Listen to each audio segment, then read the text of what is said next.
Ito yung gusto ng Diyos. Ano man ang pinagdadaanan mo, God wants you to move forward. Kung ikaw ay nagkasakit, nagdumaan sa problema, bumagsak ang negosyo, nawalan ng trabaho, o ano man ang pinagdadaanan mo ngayon, isa lang ang gusto ng Diyos sa'yo. Move forward. Naiintindihan ni Lord na nabibigatan ka. At kapag humihinto ka, naiintindihan ni Lord. Pero hindi niya na maiintindihan kung hindi ka natatayo. Hindi ka na babangon, hindi ka na lalakad, hindi ka na magpapatuloy.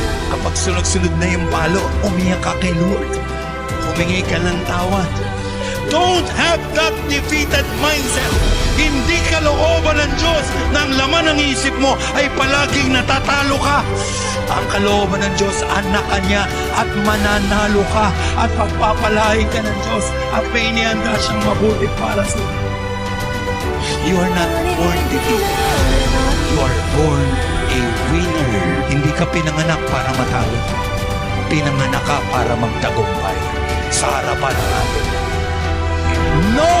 We are more than conquerors through Him. Lakas!